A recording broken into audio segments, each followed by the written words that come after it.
ఇలా పంటలు ఎండిపోయినాయి.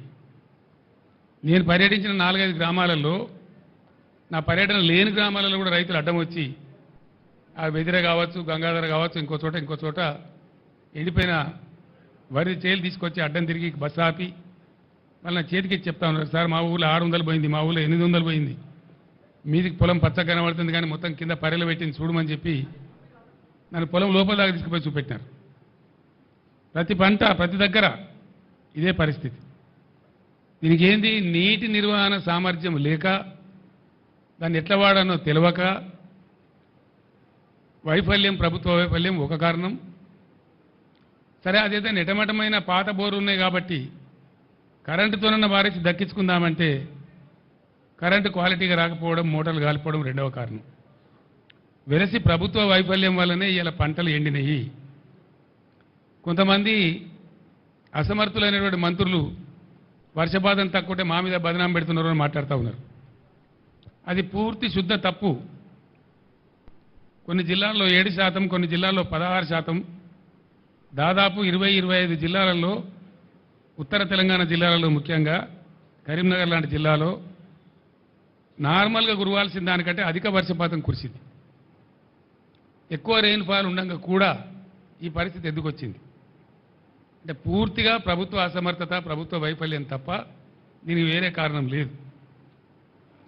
ఇక్కడ బాధ కలిగే విషయం ఏంటంటే, నేను కూడా దుఃఖంతో చెప్తున్న మాట ఏంటంటే, కాలం కాకపోతేనేమో రైతు ఇంత నష్టపోడు, కాలం కాలేదని దేవున్నో ధర్మాన్నో తిట్టుకుంటాడు, పంట వేయడు.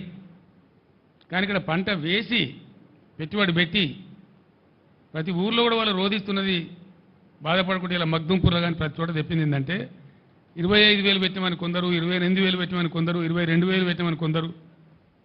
ఒక్కొక్క రైతు ఎకరానికి ఎంత పెట్టుబడి పెట్టిండో ఇంత పెట్టుబడి పెట్టి గంగపాలైనం సార్ అని వాళ్ళు మొత్తుకుంటా ఉన్నారు.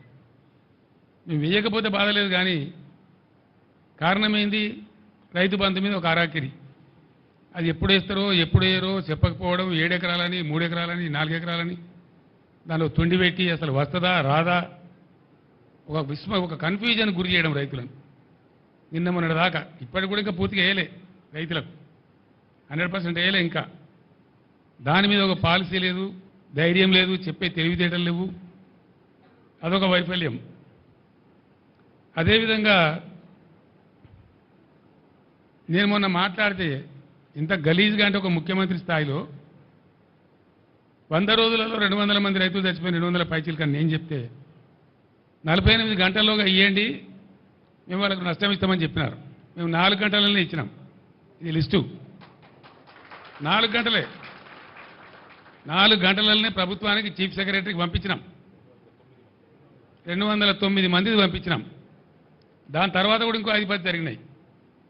ఇప్పటికీ ఉలుకు లేదు, పలుకు లేదు, ఏం లేదు. నేను డిమాండ్ చేస్తూ ఉన్నా, మీ అసమర్థత వాళ్ళు చచ్చిపోయారు కాబట్టి వాళ్ళకు తలా 25 లక్షలు వెంటనే నష్టపరిహారం చెల్లించాలి. ఆ ప్రభుత్వాలను, ఆ కుటుంబాలను పరామర్శించాలి. నేను మళ్ళా డిమాండ్ చేస్తూ ఉన్నా. లేకపోతే మాత్రం మీకు ఆ ఉసురు, ఆ పాపం తలుగుతుంది. మేము మాత్రం మిమ్మల్ని వదిలిపెట్టమని మనవి చేస్తూ ఉన్నా. రెండవది, పెట్టిన పెట్టుబడి పోయింది, వస్తుందనుకున్న పంట పోయింది. వాళ్ళు ఇలా ఆత్మహత్య చేసుకుంటామని మాట్లాడుతూ ఉన్నారు. నేను వద్దని వాళ్ళకి దండం పెట్టి చెప్పినాను. వాళ్ళకు ఖచ్చితంగా ఎకరానికి 25,000 ఇవ్వాలి. నష్టం జరిగింది, ఎట్లా జరిగితేంది, పంటలు ఎండిన మాట వాస్తవం, నష్టం జరిగిన మాట వాస్తవం. ఇలా రైతాంగం కన్నీరు మున్నీరు అవుతున్న మాట వాస్తవం. 15-16 లక్షల ఎకరాలంటే చిన్న విషయం కాదు. ఇది న్యాచురల్ కలామిటీ కంటే కూడా పెద్దది. It's bigger than any natural calamity. కాబట్టి ఈ సందర్భంలో ప్రభుత్వం కాకపోతే వాళ్ళని ఇవ్వలాదుకోవాలా? దానికోసం మేము డిమాండ్ చేస్తూ ఉన్నాం. మీరేదో తప్పించుకుంటాం అనుకుంటే మీ వీపులు విమానం మొత్తం